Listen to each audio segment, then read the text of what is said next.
거룩하신 하나님의 작정과 의지를 따라 믿음으로 그리스도의 일원이 되게 하셔서 저희 자신을 살아있는 희생제물로 드리게 하신 하나님 앞에 나왔습니다. 저희들에게 대선지자이자 교사이신 그리스도의 행하심과 중생의 저자이신 성령님의 사역을 듣게 하셨사오니 율법과 견책과 복음의 언약을 주신 하나님의 자비하심에 대해서 더욱 깨닫게 하여 주시옵소서. 하나님의 영광을 위해서 불변적으로 미리 정하신 하나님의 뜻이 나타나게 하시어 빛의 조명을 통해 저희의 죄를 발견하여 고치게 하시고 저희들의 생각을 부인하며 겸손하게 하시고 하나님의 영상에 일치하고 하나님의 뜻에 굴복하게 하시어서 죄인들을 은혜로 세우실 때마다 믿음으로 말미암아 거룩과 위로로 구원에 이르게 하시는 효과적인 수단이 바르게 사용될 수 있게 하여 주시옵소서. 주님의 몸이 모든 주님의 몸된 교회가 회개에 합당한 믿음을 받아 그리스도의 보혈에 의해서만 속게 된다는 사실이 오늘도 전해지게 하시옵고 그리스도의 이름으로 고백되어지고 감사여 헌상도 있게 하시옵고 인간의 지혜나 매혹적인 말로 하지 않게 하시되 말씀을 들을 때에도 성경으로 듣는지 늘 점검받게 하여 주시옵소서. 양심의 판결과 영적인 징계와 바르게 함과 처벌과 심판이 교회마다 그리고 말씀을 듣는 주의 모든 백성들 가운데 그 심정 가운데 나타날 수 있게 하여 주시옵소서. 성령의 증거를 이루시는 예수님의 이름으로 기도합니다. 아멘. 오늘 우리에게 주신 하나님의 말씀 구약성경 말라기 2장 7절과 8절의 말씀입니다. 하나님의 말씀을 봉독합니다. 하나님의 말씀을 경청하십시오. 제사장의 입술은 지식을 지켜야 하겠고 사람들은 그의 입에서 율법을 구하게 되어야 할 것이니 제사장은 만군의 여호와의 사자가 됨이거늘 너희는 옳은 길에서 떠나 많은 사람을 율법에 거스르게 하는도다. 나 만군의 여호와의 이르노니 너희가 레위의 언약을 깨뜨렸느니라. 아멘. 하나님께서는 이 세상에 하나님의 백성을 만드신 가장 중요한 목적이 하나님의 백성들로 하여금 하나님 앞에 제사를 드리게 하기 위해서였습니다. 하나님은 언약을 맺을 때에도 제사를 통해서 언약을 맺어 주셨습니다. 하나님께서 이렇게 하신 이유는 하나님을 섬기고 교제할 수 있는 방법으로 제사를 하나님께서 제정하셨고 그리고 그 제사를 통해서만 그렇게 하신다고 말씀하셨기 때문에 그러합니다. 그래서 하나님은 사람과 옛 언약 그리고 새 언약을 맺을 때에도 제사라는 방식을 가지고 그 언약들을 맺으셨습니다. 제사를 행하지 않고는 다른 방식으로 하나님을 공경하고 또는 섬길 수가 없었습니다. 하나님과 어떤 관계도 맺을 수가 없었습니다. 거기다 하나님은 그 언약을 지키게 하기 위해서 제사장들을 우리에게 세워주셨습니다. 성경에는 두 종류의 제사장이 나옵니다. 하나는 아론의 반차를 쫓는 육의 제사장이 있고 또 다른 하나는 멜기세덱의 반차를 쫓는 영의 제사장이 있습니다. 아론의 반차를 쫓는 제사장은 옛 언약의 제사장이며 아론의 자손들로 구성되는 제사장들입니다. 그들은 육신의 사람이며 육체의 예법을 따라서 제사를 드렸습니다. 그렇기 때문에 하나님께서 정해놓으신 율법, 그 문자 그대로 지켜야 했고 사람이 먹을 음식인 소라든지 양과 같은 고기 또는 떡과 포도주와 같은 것을 통해서 하나님 앞에 육체로 제사를 드렸습니다. 그러나 멜기세덱의 그 반차를 쫓는 제사장은 영적인 존재로서 새 언약 시대 제사장을 이야기합니다. 멜기세덱의 반차로 오신 예수 그리스도의 영적 자녀로 구성되는 제사장들을 이야기합니다. 새 언약으로 구원받은 성도들을 이야기하며 이들은 영으로서 제사하는 제사장이기 때문에 이 세상 음식으로 제물을 바치지 아니합니다. 육체로 제사를 드리지 아니합니다. 단번에 희생제물이 되신 예수 그리스도의 이름과 영으로서 제사를 드립니다. 오늘 본문에서 하나님께서는 그러한 제사장의 임무에 대해서, 직무에 대해서 말씀하고 계십니다. 그런데 오늘 본문을 보면은 제사를 그렇게 중요시 여기는데, 제사를 통해서 언약을 맺으시는 분이 하나님이신데 제사를 어떻게 드려야 되는지, 제사를 드리는 방법이 그렇게 중요하다고 우리 보기에는 생각하는데 그런 말씀은 전혀 나오지 않는다는 것입니다. 그것을 통해서 제사가 무엇인지를 우리에게 알려주고 있습니다. 오늘 본문에는 제사장의 직무가 세 가지로 말씀되어지고 있습니다. 첫 번째로 제사장은 지식을 지키는 사람입니다. 그리고 두 번째로 제사장은 사람들의 제사장의 입에서 율법을 구하게 해야 하는 사람입니다. 세 번째로 제사장은 만군의 여호와의 사자가 되어야 한다라고 말씀하고 있습니다. 사실 이 세 가지는 세 가지가 아니라 만군의 여호와의 사자라는 이 말 속에 모두 포함되어 있는 말이기도 합니다. 우리는 생각하기를 제사장은 하나님을 향한 순결한 예배와 관련되어진다라고 생각합니다. 지식을 전하고 지키는 직무는 제사장의 직무가 아니라 선지자의 직무가 아닙니까? 라고 반문할 수도 있습니다.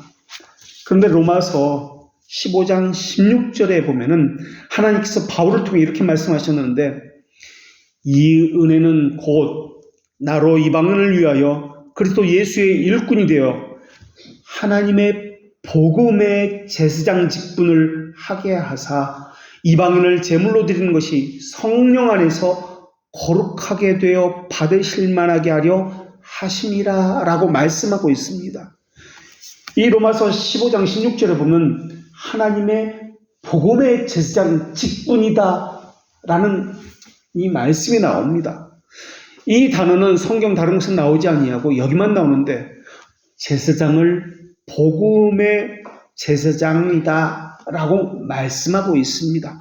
복음은 우리가 알고 있는 대로 기쁜 소식이라는 말인데, 이 기쁜 소식은 죄들의 용서인 칭의와 관련된 약속을 의미하는 그런 말입니다. 그렇다면 왜 로마서 15장 16절에서 복음을 전하는 것, 이 죄들의 용서인 칭의와 제사장직을 연결시켰느냐 하는 것입니다.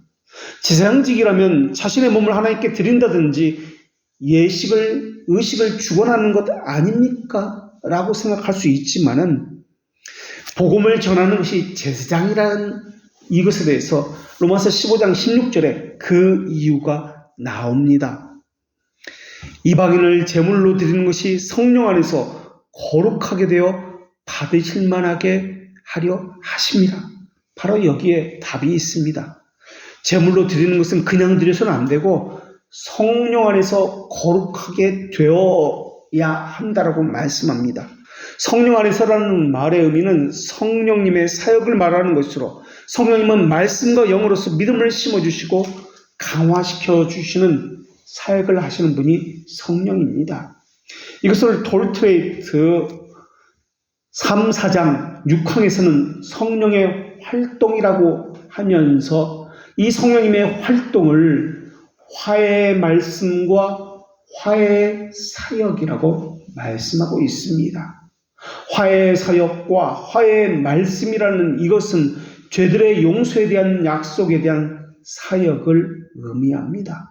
그러니까 로마서 15장 16절에서 복음의 제사장 직분이라는 말은 죄들의 용서에 대한 사역이라는 말입니다. 그러니까 제사장은 자신의 것을 가지고 가르치는 사람이 아니라 하나님의 것을 가지고 죄들의 용서에 대한 말씀을 의식을 통해서 가르치는 사람이다 라는 말입니다.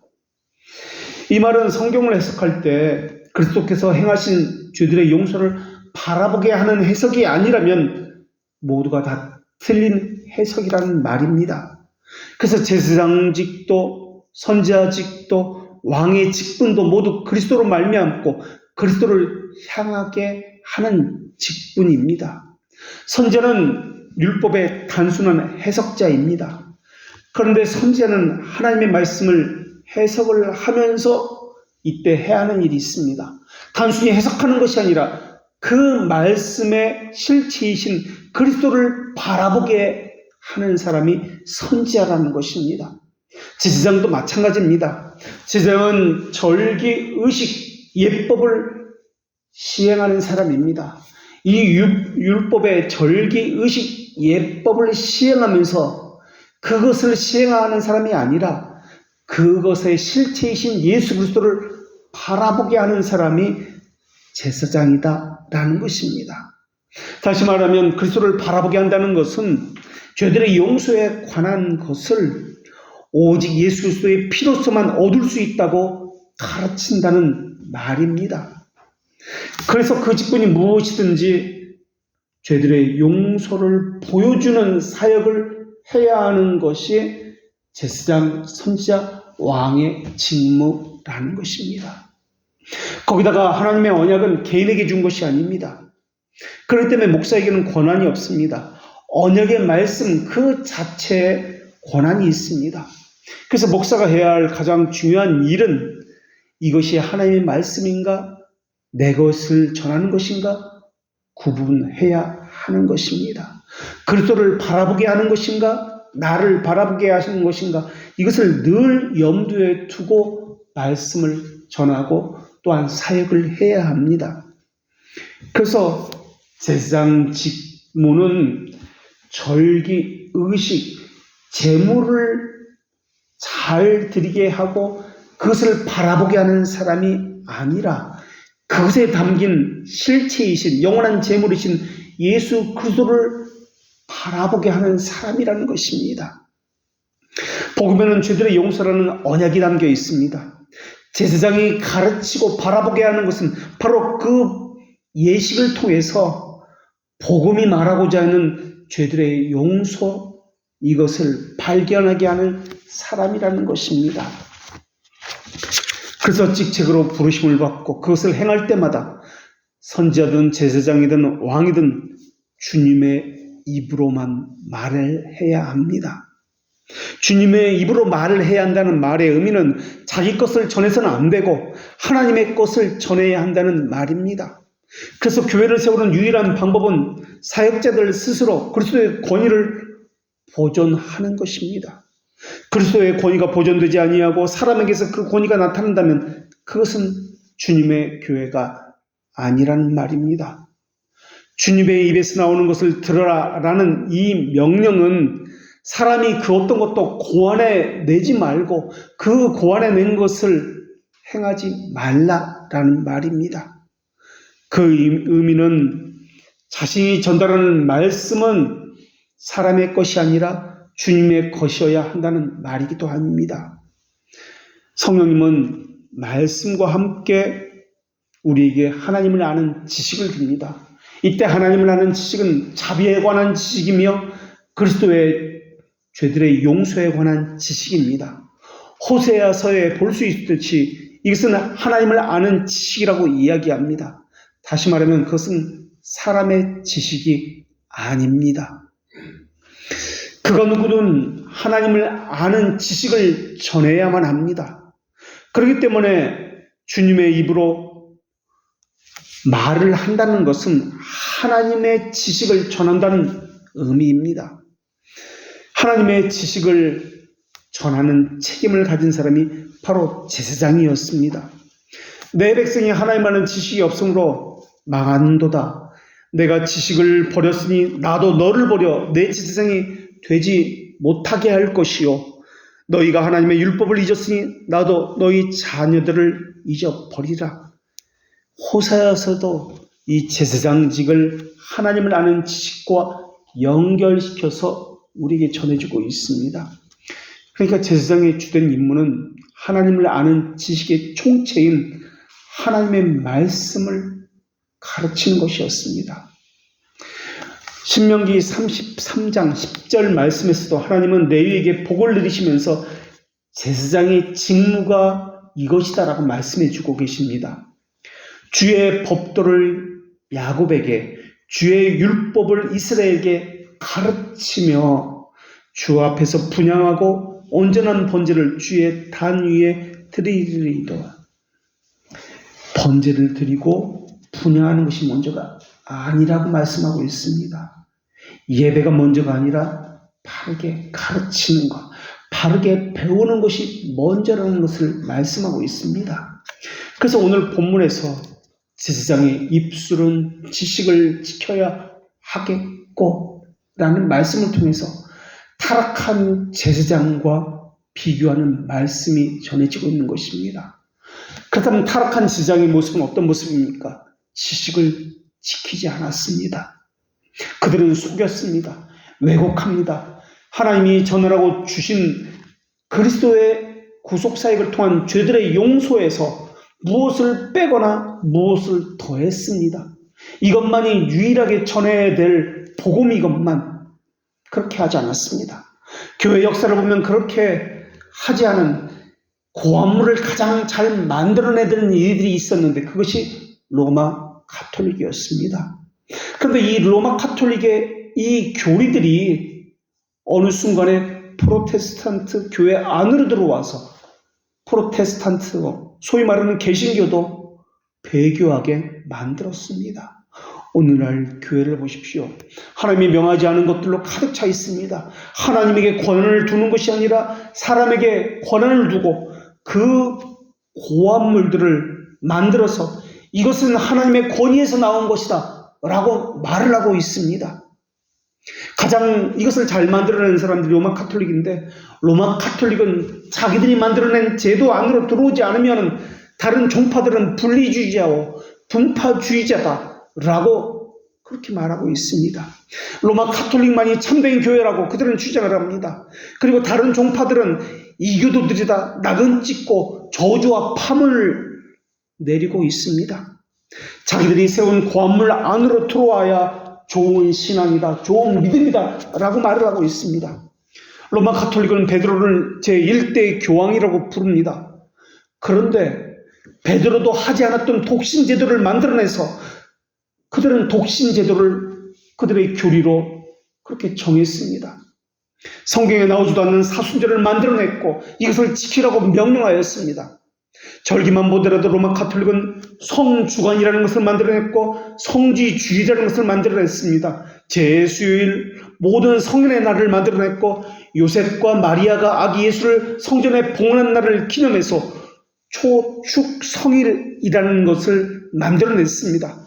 이렇게 수많은 절기들을 만들어냈습니다. 또 물고기의 날을 만들어냈고 사육제를 만들어냈고 또 향초 기름을 사용하도록 만들어내었습니다. 또 미사와 칠성례를 만들어서 예수님께서 승천하신 후에 제자들에게 9일간 예루살렘에 머물라고 하심에서 유래되었다라고 9일간의 기도라는 것을 만들어냈습니다.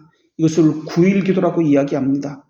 죽은 자들을 위한 기도를 만들어냈고 십자성호를 만들어냈고 형상숭배, 사제들만 특별하게 입는 의복, 이 가운을 만들어냈습니다. 또 묵주기도라는 것을 만들어냈고 화채사를 만들어냈고 면죄부와 종교재판을 만들어냈습니다. 연옥 교리를 만들어냈고 교황은 죄가 없다는 교황무호소를 만들어냈고 성경을 성경 아는 외경으로 성경으로 삼고 만들어냈고 마리아의 무염시태 교리, 죄가 없다는 것입니다. 마리아의 승천교리, 예수님처럼 부활했다는 것입니다. 교회의 머리가 마리아라는 이외에도 수많은 교리들을 만들어냈고 은혜를 이것을 통해서 받을 수 있다고 은혜의 방편을 만들어내었습니다. 복음의 단순성, 오직 예수 그리스도의 보혈로서만 구원받는다는 이 단순성으로부터 계속 멀어져 떨어져 나갔습니다. 철저하게 반복음주의적인 교회를 만들어냈습니다. 그런데 문제는 한국교회가 이러한 로마 가톨릭이 하고 있는 그대로 행하고 있다는 사실입니다. 이러한 것들은 수세기 동안 내려온 오류의 산물들에 불과합니다. 바른 것을 가르치고 보존해야 하건만 잘못된 것을 가르치고 전하고 있습니다. 이러한 것들이 인간의 발명품이고 고안물들입니다. 그 고안물들을 성경 진리와 하나님이 명하신 단순한 예배와 대체하고 있습니다. 이런 것이 로마 가톨릭의 예배이고 또한 모습입니다. 그런데 말라기 시대 제사장들이 이러했다라는 것입니다. 사실 오늘날의 교회의 모습은 말라기 시대 제사장들이 했던 것보다 더하면 더하지 못하지는 않을 것입니다. 교회의 권한은 성경의 범주에서 벗어나면 안 됩니다. 하나님의 성전에 우상이 놓여 있다고 해서 그것은 하나님을 대신할 수 없습니다. 마찬가지로 베드로의 자리에 앉아 있다고 교황이 하나님의 권한을 대신한다거나 그리스도의 대리자라고 말할 수 없는 것과 마찬가지입니다. 로마 가톨릭은 고대성을 조작해내서 정통이라는 이름으로 사람들의 양심을 억누르고 있습니다. 그래서 그것을 행하지 않으면 믿음이 없다라고 그렇게 속이고 있습니다. 이것이 바로 오늘날 교회가 행하는 조작되고 가공된 진리의 모습입니다. 그러다 보니 거짓 고백 단체가 교회라는 이름으로 만연하고 있습니다. 그래도 로마 가톨릭은 거짓 고백이라도 있습니다. 그건 진리가 아닌데도 고백을 하게 합니다. 그런데 프로테스탄트라고 하는 한국교회는 그런 거짓 고백조차 하지를 않습니다. 고백할 것이 없습니다. 그저 목사나 당회의 소견이면 그것이 하나님의 뜻이 되어버렸습니다. 하나님을 두려워하지도 않고 하나님의 법을 경외하지도 않습니다. 가르치고 부자라는 것은 더더욱 없습니다. 그때 사람의 소견에 따라서 행합니다. 하나님께서 말라기 시대에 제사장들에게도 저주를 내리셨다면 오늘날 교회와 예배를 보시고 하나님은 뭐라고 하실까요? 어쩌면 심판은 두 가지 심판가 있는데 현재적이고 일시적인 심판이 있습니다. 그 심판으로 인해서 한국교회는 무지와 진리에 대한 강팍함으로 만연하고 있는지도 모르겠습니다. 이미 심판을 받았기 때문에 거짓된 것, 속이는 것에 그렇게 속고 있는지도 모르겠습니다. 오늘 본문은 키라는 단어로 시작합니다. 키라는 단어는 많은 경우 이유 접속사로 사용됩니다. 그런데 오늘 본문에서는 이유 접속사로 사용되지 아니하고 참으로 또는 진실로라는 단어로서 강조 용법으로 사용되었습니다. 그러니까 그들의 입에는, 제사장들의 입에는 진리의 법이 있어야 한다는 것을 강조하는 그러한 단어로 시작되었다는 것입니다. 입술과 입은 지식과 또 6절에 나타난 진리의 법과 비교되는 표현입니다. 이것을 좀 더 구분해보자면, 진리의 법과 지식을 구분해보자면, 진리의 법은 신의 산 언약과 관련되어서 모세 오경에 제시된 율법을 의미한다면, 이것이 진리의 법이라면, 지식은 그 율법을 파악해서 삶으로 실행하는 것, 이것을 가르치는 제사장의 행함을 지식이라고 이야기합니다. 본문에서 지식을 지켜야 하겠고라는 말이 바로 삶에서 행하는 것, 하나님의 말씀이 실행되어지는 것과 관련되어진다는 것입니다. 그리고 지식을 지켜야 하겠고와 이어지는 것이 율법을 구하게 되어야 하겠고라는 문장입니다. 이 두, 지식을 지켜야 한다는 것과 율법을 구하여야 하겠다라는 이 말은 둘 다 미완료 시제로 사용되었습니다. 이 미완료 시제, 이 두 가지 동사는, 미완료라는 것은 시간적인 측면을 말하는 것이 아니다는 것입니다. 현재나 미래를 말한다는 의미가 아니라 마땅히 그렇게 되어야 합니다라는 당위성을 강조하기 위해서 사용되었다는 것입니다. 당연히 지켜야 합니다. 당연히 구해야 합니다. 마땅한 것을 이야기한다는 의미입니다. 그래서 영어 성경에서는, 대부분의 영어 성경에서는 이것을 해야만 한다라는 should라는 단어를 써가지고 당위를 나타내는 조동사로 표현하고 있습니다. 신자는 당연합니다. 무엇이 당연합니까? 하나님을 알기를, 하나님을 아는 지식을 실행하는 것을 당연히 합니다. 그것을 바랍니다. 이것이 신자의 특징입니다. 그 이야기를 하고 있는 것입니다. 하나님을 알기를 구하지 않는 것, 바라지 않는 사람은 하나님의 백성이 아닙니다. 라는 말이 될지도 모르겠습니다. 그래서 우리말 성경에서는 번역을 할 때 의무라는 이 의미를 살려서 그렇게 번역을 했습니다. 그리고 이 미완료라는 이 의미는 직접적인 명령형이라기보다는 하나님의 의도를 더 강조하는 표현입니다. 그런 점에서 볼 때 오늘 본문에 입술로 지식을 지켜야 한다는 이 말은 하나님의 뜻을, 그 지식을 정확히 알고 인격에 녹아들도록 해서 그것을 백성들에게 말로서 가르치게 된다는 의미를 포함하고 있습니다. 그래서 제사장들은 이것을 말로서 전할 때 자신의 인격에 녹아들도록 해야 합니다. 그래서 이것을 백성들에게 단지 말과 문자라는 수단을 사용해서 가르친다라는 것을 포함하고 있는 단어입니다. 그렇기 때문에 오늘날 교회의 근본적인 문제는 테크닉이 부족하다는 문제가 아닙니다. 조직이 엉성하다는 문제가 아닙니다. 음악이 시대에 뒤떨어졌다는 이런 것은 문제가 아닙니다. 직분이 있고 직분을 가진 사람도 너무나 많이 있습니다. 그런데 자기 직무가 무엇인지를 모른다는 데 문제가 있습니다. 목사가 뭐 하는 사람인지 모릅니다. 장로가 뭐 하는 사람인지, 성도가 무엇을 하는 사람인지 모른다는 데 문제가 있습니다. 그러다 보니까 해야 할 것은 하지 않고 하지 말아야 할 것을 하고 있습니다. 기독교의 교리는 지성이나 기억으로 파악되는 것이 아닙니다. 혀의 문제가 아니라 삶의 문제입니다. 이것이 지식이 말하고자 하는 의미입니다.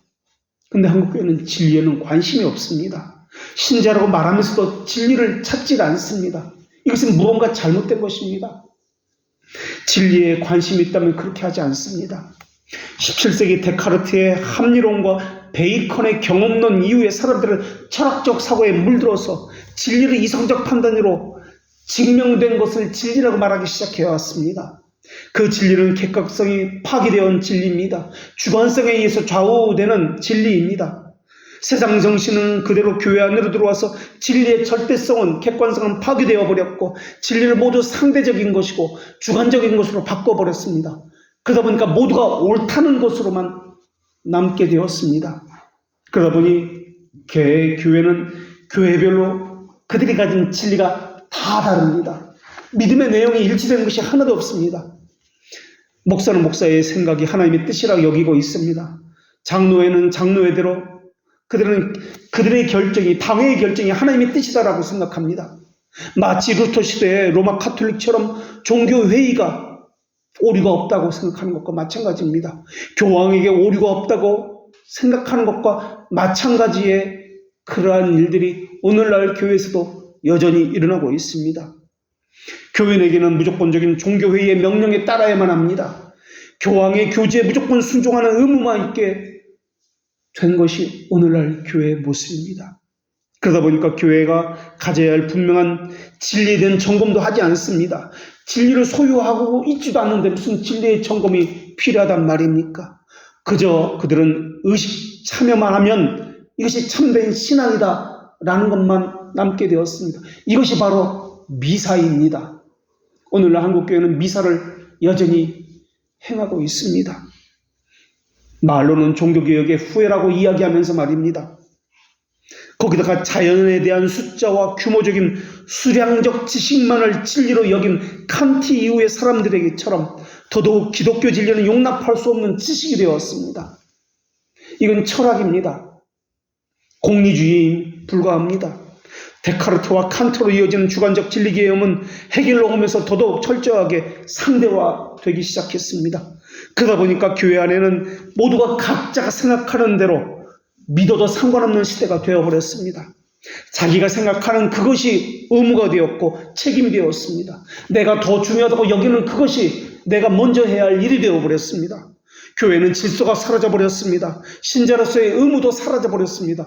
단지 의무라고 말하고 있는 것은 자기가 원하는 그것, 자기가 기뻐하는 것, 이것을 의무라고 생각하게 되었습니다. 그러다 보니까 기독교 진리에 대해서는 신자라고 말을 하면서도 이 진리에 대해서 적대적이 되어버렸습니다. 세속적인 사고방식이 교회에 들어오면서 교회가 세속화가 되어버렸고 세상과의 타협을 거치면서 배교가 나타나기 시작했습니다. 이제는 교회가 아닌 것을 교회라고 불리는 시대가 되었고 참된 진리를 거짓된 교리라고 불리는 시대가 되었고 거짓 교리를 참된 교리라고 불리는 시대가 되었습니다. 참된 진리는 사람에게 증거를 받을 이유가 없습니다. 진리는 그래서 사람에게 의탁하지 않습니다. 오늘 본문에서 사람들은 그의 입에서 진리를 율법을 구하게 되어야 할 것이라는 말씀이 이것을 의미합니다. 사람들이 누구 입에서 율법을 구하냐면 제사장의 입에서 율법을 구합니다. 진리는 사람에게 의존된 것이 아니라 이 말의 의미는 하나님에게 의존된다라는 말의 의미입니다. 사람에게 증거를 구해야 할 이유가 없습니다. 사람에게 동의를 구해야 할 이유가 없다는 것입니다. 그런데 오늘날 모습은 보십시오. 사람에게서 진리를 찾고 있습니다. 사람의 규모와 외형과 가식인 것을 가지고 참된 교회다, 하나님이 함께 하시는 교회다 라는 이러한 증거를 얻고 있습니다. 그러나 오늘 본문에서는 그렇게 나오지 않습니다. 제사장에게서 율법을 구해야 한다라는 말씀을 하고 있습니다. 우리말 성경에는 나오지 않지만 원문에는 사람들이라는 단어가 사용되지 않았습니다. 백성들이 제사장의 입에서 율법을 구하는 것이 마땅하다는 점에서 우리말 성경에서는 우리 글로 표현할 때는 사람이라는 단어가 자연스럽게 첨가되어진 것입니다. 진리는 어떤 피조물의 도움도 필요로 하지 않습니다. 진리는 항상 그 자체로 참이고 진리이기 때문에 그렇습니다. 사람에게 의존하지 않는다는 것입니다. 진리는 인간 내부의 이성을 통해서 드러나는 것이 아니라 하나님의 은총으로서 우리에게 주어지는 것입니다. 그래서 이것을 선물이라고 이야기하고 은사라고 이야기합니다. 오늘 본문에서 구하다는 이 의미는 무언가를 찾거나 추구하는 행위를 의미하는 단어입니다. 본문에서 이 단어는 백성들이 제사장에게서 진리의 법을 구하고 가르침을 받는다는 이런 의미로 사용되고 있습니다. 백성들은 사람에게서 구할 수 있는 진리가 아니기 때문에 하나님의 입을 가진 제사장에게서 진리를 구하고 있습니다. 여기 외에서는 진리를 구할 수가 없기 때문에 그렇습니다. 진리는 사람에게서 나오는 것이 아니기 때문에 그렇습니다. 제사장의 입을 통해서 하나님께서 주시는 말씀의 진리이기 때문에 그렇습니다. 그래서 제사장은 만군의 여호와의 사자가 됨이거늘이라는 말씀이 이유접속사 키로 시작합니다. 이를 통해서 왜 제사장이 그 입술로 지식을 지키는 것이 마땅하며 왜 백성들이 제사장의 율법을 구하는 것이 당연한지 그 이유를 설명합니다. 그 이유는 제사장이 바로 여호와의 사자이기 때문에 그러합니다. 제사장은 백성들을 바른 길로 인도하라고 세운 하나님의 사역자입니다. 하나님의 사역자이지만 자신의 것으로 가르치는 자들이 아닙니다. 하나님의 입이어야 합니다. 하나님의 여호와의 사자라는 이 말은 말라기라는 단어입니다.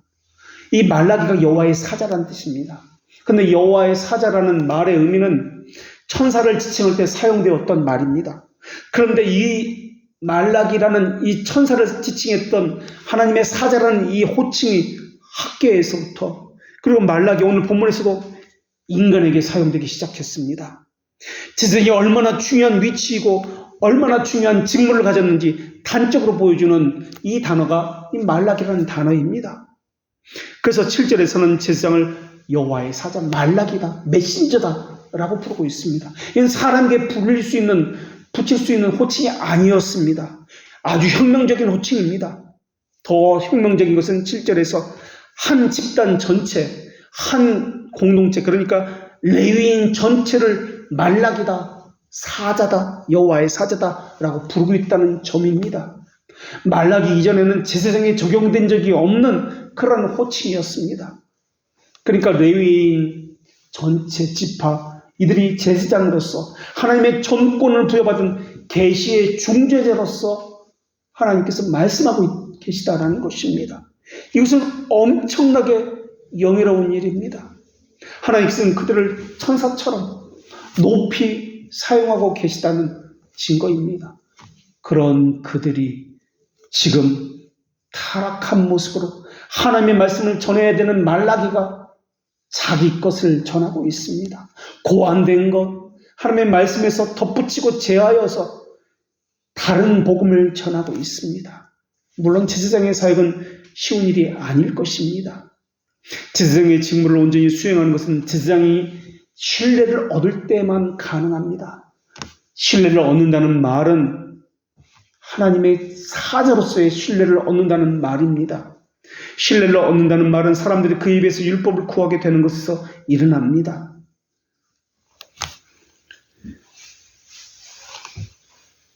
하나님의 율법에 대한 지식을 바르게 가지고 있어야 합니다.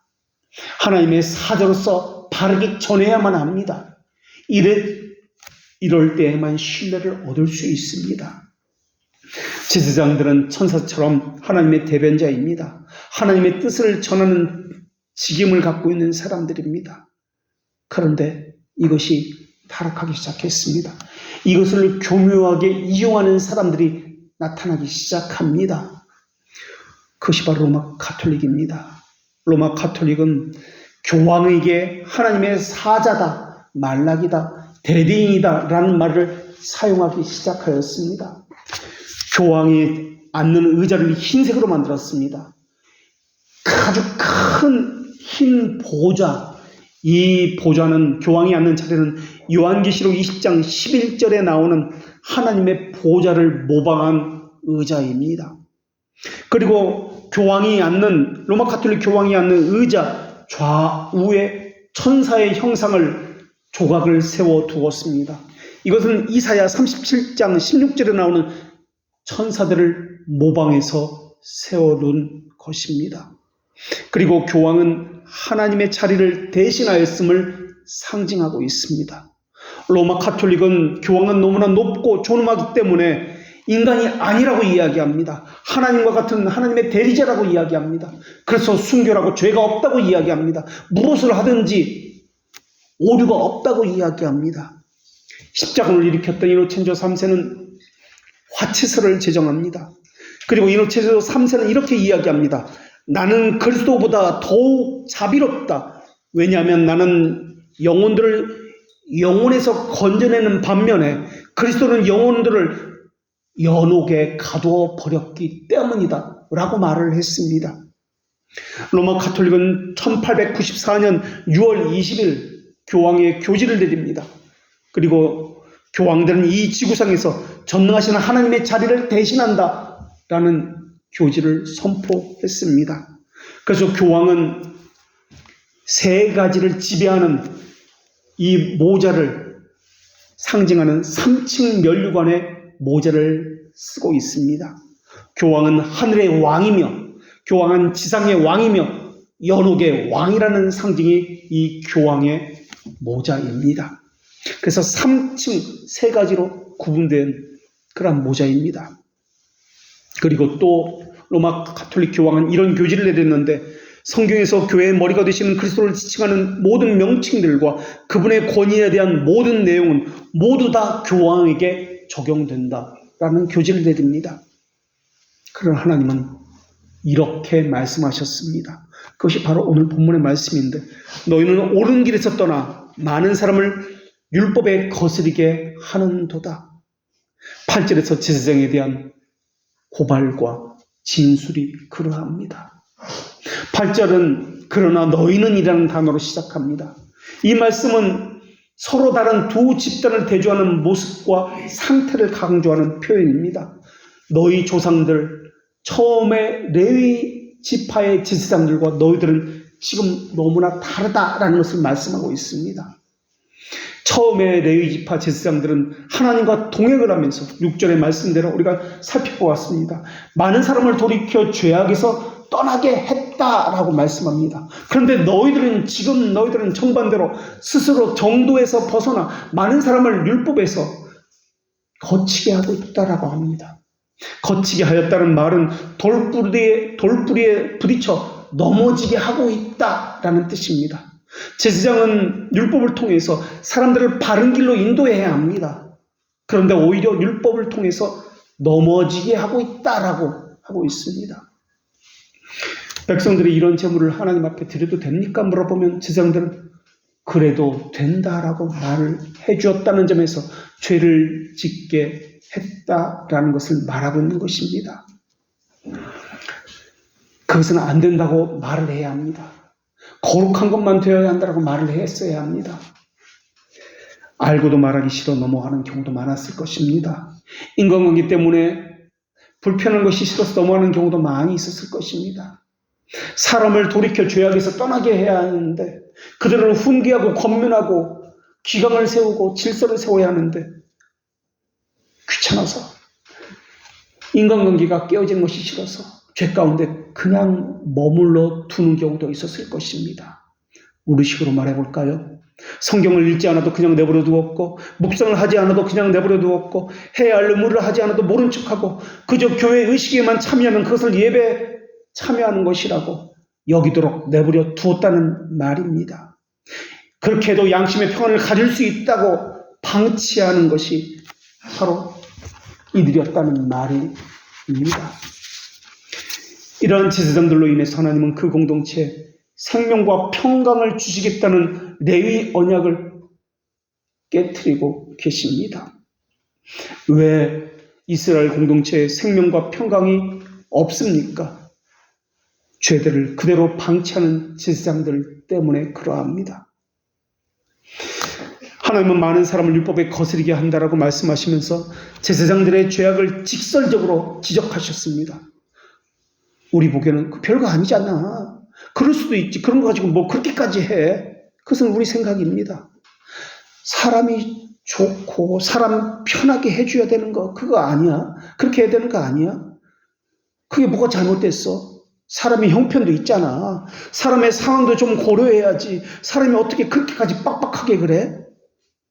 그것이 우리 생각입니다. 하나님은 그렇게 생각하지 않습니다. 말라기 시대의 사람들의 타락은 단 한마디로 규정하면 편의주의였고 사람 중심주의입니다. 이들은 제사장으로 해야 할 진리의 법을 지키는 것, 이것을 백성들에게 가르치고 바른 길로 이끌어야 하는 사명을 하지 않았습니다. 책망한 말을 하는 것, 권면의 말을 하는 것을 하지 않았습니다. 사실 이것은 쉬운 일이 아닙니다.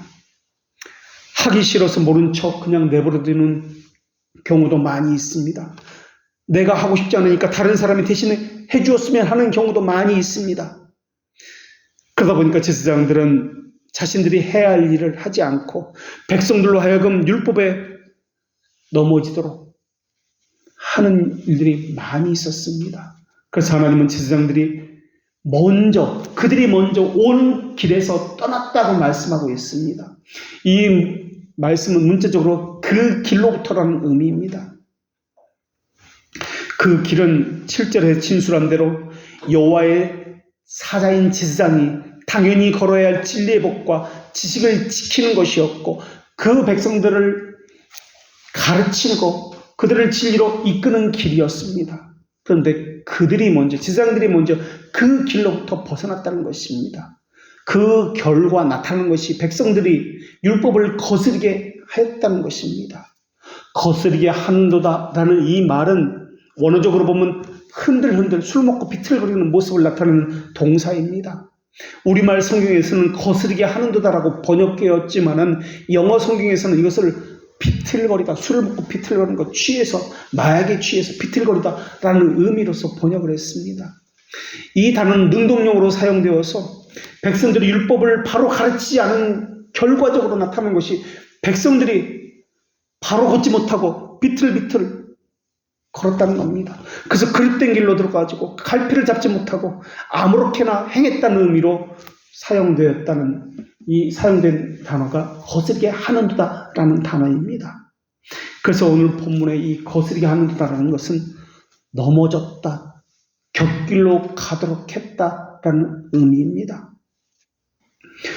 사실 곁길로 갔다, 넘어졌다, 이것은 아주 큰 죄악을 범했다는 말이기도 하지만은 사실 제사장의 직무를 자신이 가진 권한과 기능을 바르게 하지 않았다는 말입니다.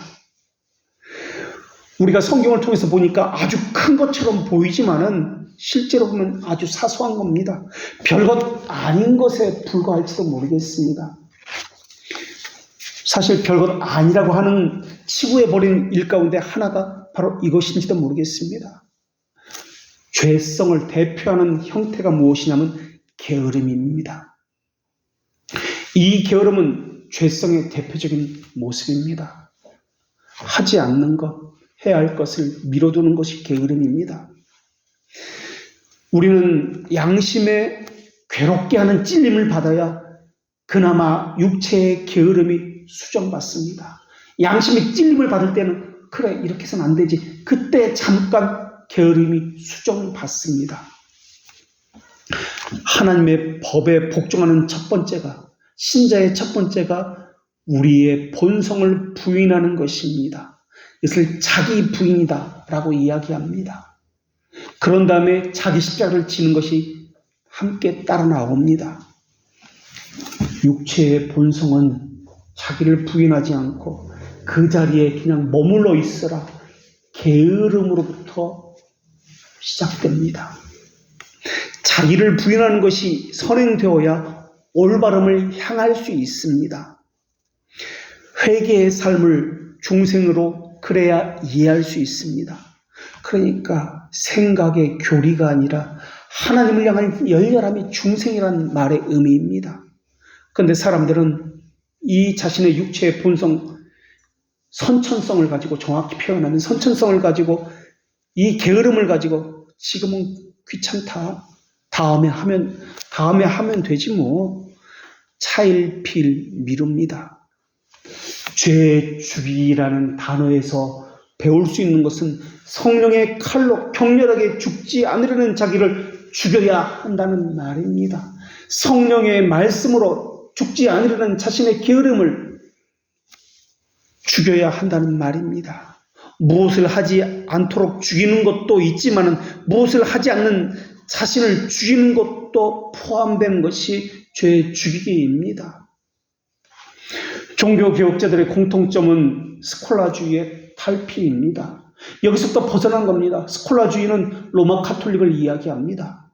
스콜라주의자들은 관심이 삶과 행동이 아니라 이념에만 관심이 있습니다. 그들은 지식을 머리에만 머무는 지식입니다.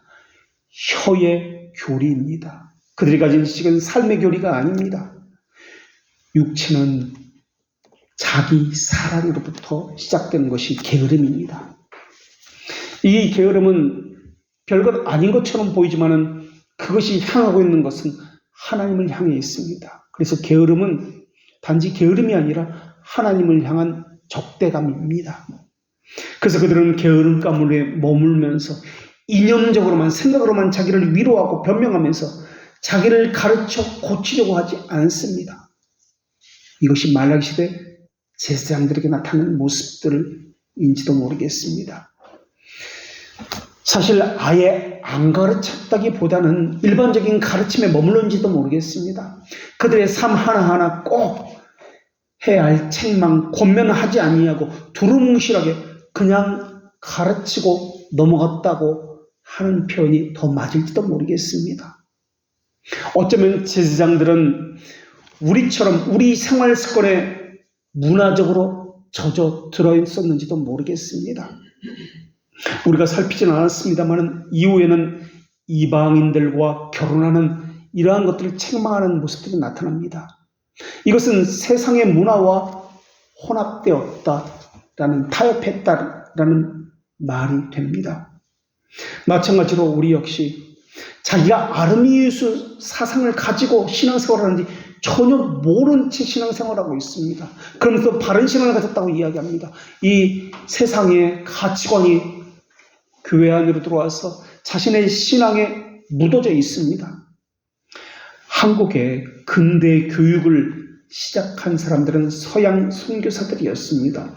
선교사들은 스코틀랜드 출신이었던 인도에서 선교사역을 했던 알렉산더 더프라는 사람의 방법론을 가지고 선교 전략을 선택했습니다. 이 알렉산더 토프라는 스코틀랜드 선교사가 어떤 선교 전략을 사용했냐면 미션 스쿨이라는 교육기관을 통해서 선교를 했습니다. 우리나라에서는 교육을 중시했기 때문에 대대로 유교적인 문화에서 효과적인 선교 전략이 학교를 세우고 가르치는 것이었습니다. 그래서 1910년에 학교가 우리나라에 2250개가 있었습니다. 이 중에 기독교 학교가 822개였습니다. 미션 스쿨이라고 불렸습니다. 이 미션 스쿨은 하층민에게도 여자에게도 개방되어 있었습니다. 그리고 신분철폐와 상민, 백정, 여성의 권익 신장에 크게 기여했고 한국 근대화에 중요한 중추적인 역할을 했습니다. 그런데 이러한 미션스쿨 제도를 통해서 교회의 문이 세속화의 문을 열어두었다는 점이 문제가 됩니다. 미션스쿨은 학교를 수단으로, 전도의 수단으로만 사용했다는 사실입니다. 그러다 보니까 교과의 과목 가운데 성경의 교훈, 신앙 고백을 통합하는 일들은 소홀히 하게 되었습니다. 오늘날에도 교회가 학교를 세우거나 유치원이나 복지관을 세웁니다. 또 교회 내에 카페를 세운다든지 무언가 활동을 합니다. 그런데 그러한 모든 가르침들은 또는 그러한 기관들은 전도의 수단으로만 사용하고 있는 것과 마찬가지 이치입니다. 심지어 예배까지 전도의 수단으로 사용하고 있습니다. 그러다 보니까 언약이라는 이 관점, 언약의 자녀라는 이 교육은 사라져버렸습니다. 가르치는 내용에서도 신앙의 정체성과 같은 것들은 찾아보기 어렵게 되었습니다. 그래서 미션 스쿨이라는 말의 의미는 좋은 학교라는 인식에 불과하게 되었습니다.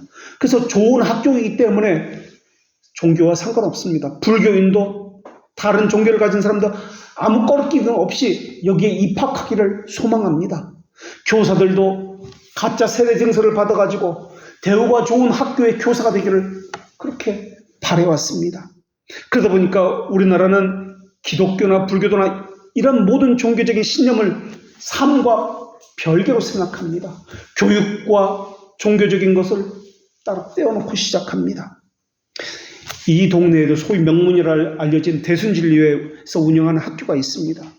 그 학교가 좋은 대학을 많이 보낸다 소문나다 보니까 교회를 다니는 사람들도 직분자들도 내 자녀들이 그 학교 갔으면 좋겠다라고 기도 부탁을 하는 경우가 많이 있습니다. 어떤 교육이든 상관하지 않겠다는 겁니다. 좋은 학교 나와서 좋은 대학 진출해서 상류층에 진출하는 것이 우리나라 교육에 대한 태도입니다. 다시 말하면 신앙과 교육과 삶은 각자 별개라는 것입니다. 이것이 바로 스콜라 철학이라는 것은 그들은 모릅니다. 이념입니다. 우리는 신앙 고백에서 내 삶, 죽음과 삶, 생명이 내 자신에 속한 모든 영역이 나의 신실하신 구세주 예수 그리스도에게 속했다라는 것을 고백합니다. 이것이 하이델베르크 제1문의 고백입니다. 이 1문의 고백이 되지 않고 2문, 3문 이런 고백은 되지 않습니다. 삶의 전 영역에서 하나님의 다스림을 받겠다는 고백입니다. 그런데 실상은 그렇게 하고 있느냐는 것입니다. 신앙 고백의 관점에서 보면은 한국 장로교회가 참으로 신앙 고백적인 교회인가를 묻지 아니할 수 없습니다. 신앙 정신이 아니라 학교에서는 세상 정신을 가르치고 있습니다. 유교 사회의 정신은 사회적 출세와 성경 효를 보장하는 수단입니다. 그러다 보니까 우리나라는 비성경적인 사변이 학교 생활이나 삶에 강한 영향력을 끼치고 있습니다. 이것이 그대로 교회 안으로 들어왔습니다. 그래서 어떤 부분에서는 양보하지 않을 만큼 하나님의 말씀대로 하려고 그렇게 합니다. 그러나 대부분의 다른 부분에서는 하나님 말씀이 명하지 않는 방식 그대로 따라가고 있습니다. 우리는 언약에 대한 이 이해가 절실합니다. 유교주의 사회에서는 자녀는 부모와 조상과 관련지어서 의미를 갖습니다. 그래서 자녀는 부모의 것으로 존재합니다. 그리고 르네상스 이후의 서구 인문주의 사회에서는 자녀는 개인으로서만 의미를 갖습니다. 그들이 말하는 자녀라는 개념은 그들이 원하는 것, 인격적인 존재에서 그들이 바라는 것, 자기 스스로 그냥 내버려 두는 것, 이것이 전부입니다. 그러나 성경에서 말하는 자녀는 하나님 삼위일체 하나님에게 속했다고 가르치고 하나님의 영원한 언약 안에 있어야 한다는 것을 가르치고 있습니다. 이것을 하이델베르크 교리문답 74문에서 고백하고 있는 것입니다. 오늘 본문에도 분명한 그 언약이라는 단어가 나옵니다. 레위와 맺은 언약이라는 것입니다. 하나님의 백성은 누구든지 언약을 기억하고 지켜야만 합니다. 언약 아닌 것이 없습니다. 하나님과의 관계도 그러하며 모든 것이 언약 속에 있습니다. 신자라면 언약을 잘 지키고 있는지 늘 자기 자신에게 물어야 합니다. 그것이 하나님에게 하고 있는 신앙의 본 모습입니다. 유교에서는 개인적인 친분관계가 사회생활, 서로의 관계에서 결정적인 역할을 합니다. 이것을 우리가 말하고 있는 대로 그대로 말하면 사람 중심주의, 편의주의입니다. 교육을 유교 중심적인 세상의 가치관 중심적인 이런 교육을 받다 보니까 이것이 교회 내에 그대로 들어와서 사람 중심주의, 편의주의로 나타나고 있습니다. 그래서 성경대로 말해볼까요? 2장 9절에서 말라기 말씀하는 대로 표현하면은 사람에게 치우치게 하였다라고 말씀하고 있습니다. 제사장들이 이렇게 사람에게 치우쳤다라는 것입니다. 이것은 교회의 직분 개념을 왜곡하는 것으로 나타났습니다. 직분을 통해 그리스도의 통치를 왜곡하고 가리는 것으로 나타났습니다. 너희가 레위의 언약을 깨뜨렸다라는 이 말씀은 4절에서도 말씀하셨듯이 레위와 세운 나의 언약이라는 말씀에 따른 것이지만 이것은 세속의 가치관을 따라서 그렇게 하였다는 또 다른 표현 방식입니다. 여기서 깨뜨렸다는 이 단어는 원적으로 물질이 썩어서 부패하는 현상을 나타내는 단어입니다. 우리가 꿈꾸는 교육은 무엇입니까? 아이들이 세상의 틀에 맞춰서 훈련시켜서 세상의 제도 가운데에서 그렇게 해서 사회적인 상층부에 올라가는 것, 이것이 우리가 꿈꾸는 교육입니까? 아니면 성경에서 말씀하신 하나님께서 우리의 자녀에게 주신 은사를 발견하고 그것을 개발해서 하나님과 이웃을 위해서 효과적으로 섬기고 하나님을 영화롭게 하는 이 언약의 자녀로 키우는 것이 우리가 해야 하는 일입니까? 우리 자신도 그러하지만 우리 자녀도 하나님께서 세우신 이 땅에서 하나님의 백성으로서 분명한 자기 정체성을 갖고 하나님을 영화롭게 하는 이러한 삶을 살아야 되는 것 아닙니까? 그러기 위해서 우리는 여호와의 사자로서 첫 번째 해야 하는 일은 성경과 교회의 역사적인 고백을 그대로 배워서 우리의 삶에 적용시켜야 합니다. 그리고 교회의 살아있는 지체로서 자기 정체성을 우리의 삶에서 확립시켜야 하는 것입니다. 이러한 신앙 고백과 자기 정체성이 자신의 직업과 하는 일과 일상에 녹아들도록 해서 이것이 발휘되어야 하는 것입니다. 이것을 우리 자녀에게 가르쳐야 되는 것 아닙니까? 이것을 교회가 보존해야 되는 것 아닙니까? 우리는 너무나 왜곡되어지고 세상의 그 가치관에 물들어 있어서 어디서부터 손을 대야 될지 모를 정도로 타락되었습니다. 오늘 성경 말씀의 표현대로라면 옳은 길에서 떠났다라고 표현하고 있습니다. 이 단어는 비유적으로 그러한 용법으로 사용되어서 하나님의 백성이 죄를 범해서 여호와 앞에서 부패하게 되었다라는 것을 나타낼 때 사용되는 단어가 옳은 길에서 떠났다는 단어입니다. 이 자기 정체성의 위기는 매우 심각합니다. 이것은 그저 자기 정체성이 없다는 말에 그치는 것이 아니라 하나님의 레위 언약인 생명과 평안의 복으로부터 떠났다는 말입니다.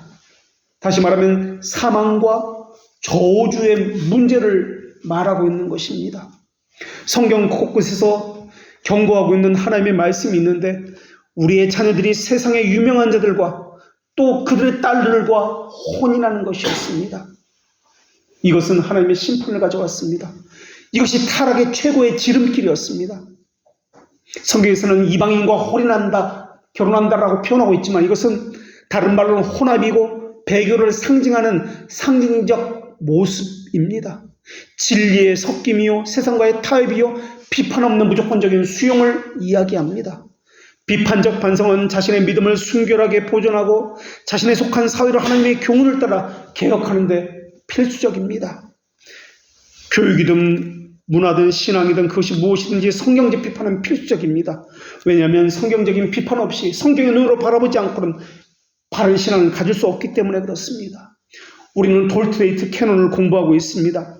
돌트레이트 국가총회가 교회의 젊은이들의 교육에 대해서 어떻게 고민하는지 그들은 수많은 고민을 했습니다. 그들은 이러한 결정을 내렸습니다.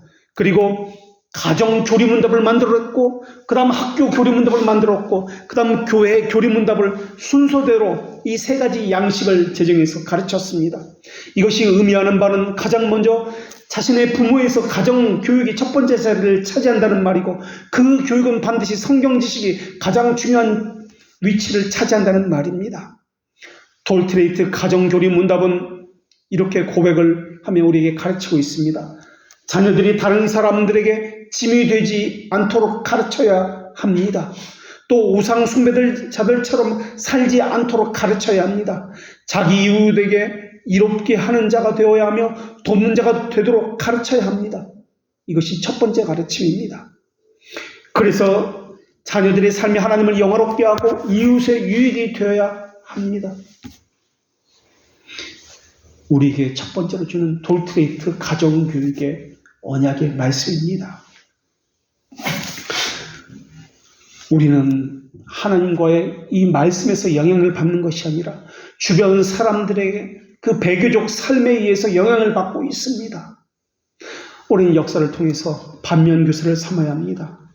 로마 카톨릭은 환경에 가장 빠르게 동화되는 그러한 이들입니다. 로마 카톨릭의 역사는 타협과 세속의 역사로 가득 차 있습니다. 그래서 어느 나라, 어느 민족에게 들어가면 가장 먼저 그들의 문화와 동화되어서 그들의 문화를 교리로 삼아 버립니다. 많은 이교 전통과 세속 관습들이 로마 카톨릭 속으로 들어가서 그것이 교회의 기초로 세워지게 되었습니다. 그래서 우리나라에서는 조상들의 향한 제사가 로마 카톨릭 교리에서는 미신이 아닙니다. 우리는 여기서 교훈을 얻어야 됩니다. 하나님은 그들의 역사를 통해 한국교회에 경고하고 계십니다. 언약관계에서 하나님께서 우리에게 책임을 부여해 주셨습니다. 그리고 이것을 하나님은 지금도 시험해 보고 계십니다. 그래서 우리의 전생에는 말 그대로 시험의 기간입니다. 하나님은 우리가 더 중요한 지위에서 하나님을 섬기기에 적합한지를 보고 계신다는 말입니다.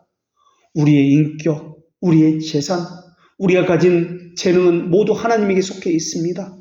우리가 가진 달란트, 우리가 가진 능력, 이 모든 것들은 하나님의 언약 안에 있으면서 하나님을 영화롭게 하기 위해서 우리에게 잠시 맡겨진 것입니다. 그런데 우리를 보십시오. 우리는 섬김에 있어서, 경건생활에 있어서, 예배와 헌상에 있어서, 하나님을 아는 지식에 있어서 그 언약과의 관계 속에서 수많은 의무들이 방치되고 있습니다. 사람의 눈만 가리면 된다고 생각하고 있습니다.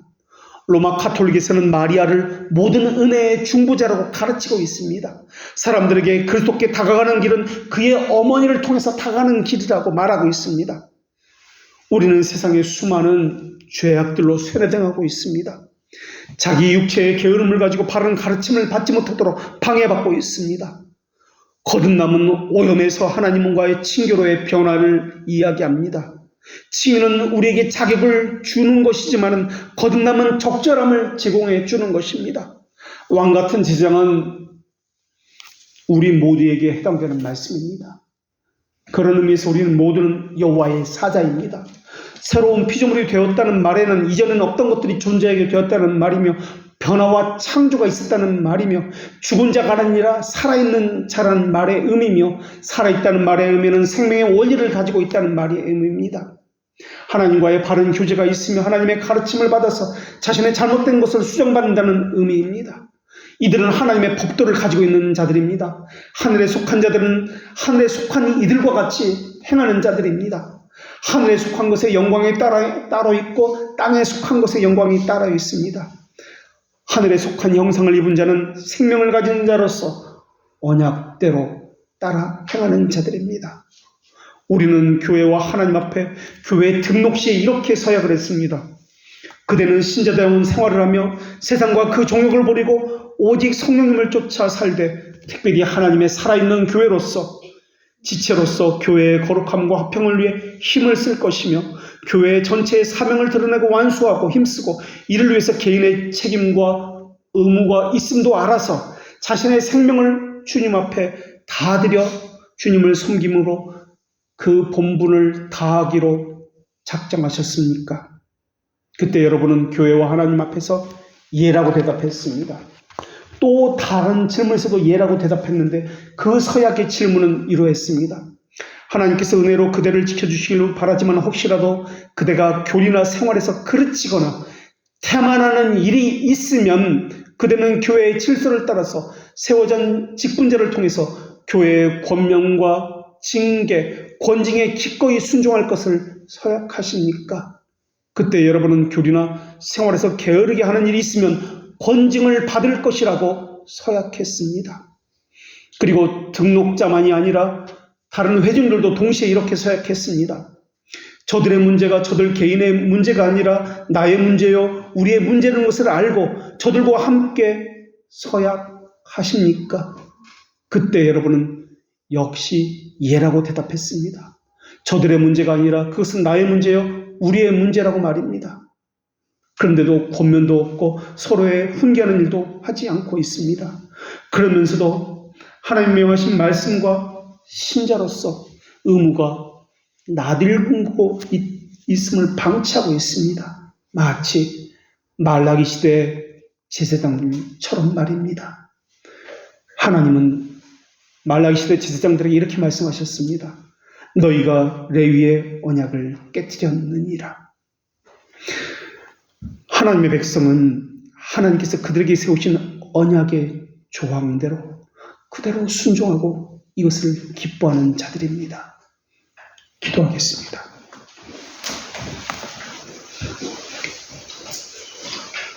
거룩하신 정의로우신 하나님, 심정과 말과 행동에 품은 의도가 드러날 때 어떤 이는 부인하고 어떤 이는 애써 모른 체하고 어떤 이는 깨닫지 못하고 어떤 이는 자기가 아니라고 생각합니다. 그러나 그 모든 말씀의 대상이 바로 자기 자신이라는 것을 알아 하지 말아야 할 것을 마음대로 하거나 주제넘게 하거나 뻔뻔하고 지속해서 하거나 또 해야 할 것을 게으름으로 내어주어서 하지 않거나 자만하여 시간을 미뤄둔다거나 자신의 양심을 거슬려 최선을 다하지 않거나 고의로 넘어가는 이러한 일들은 하나님의 심판대 앞에서 다 드러나는 것들이오니 많은 질서와 법도를 깨트린 저희 자신을 회개의 삶을 살게 하여 주시옵소서. 그래서 저희 자신을 그리스도의 은혜 앞에 세워서 성령님의 증거와 사역을 바르게 따르며 말씀을 들은 것을 묵상하고 숙고하여 그것을 저희 심정에 담아서 자신의 삶에 녹아지게 하여 주시옵고 삶에서 열매를 맺게 하여 주시옵소서. 그저 머리에만 담아두고 잠시 후면 다 잊어버리는 돌짝밭과 같이 버려진 사람이 되지 않게 하여 주시옵소서. 부지런한 열렬함과 사모함을 준비하고 부지런히 양심을 살피며 부지런히 자신의 의지를 말씀에 내어주고 순종의 의를 전가받았다는 증거가 저희들의 삶에서 나타나게 하여 주시옵소서. 진리의 고결함으로 우리를 불태우시며 언약의 실체가 되시는 예수 그리스도의 이름으로 기도합니다. 아멘.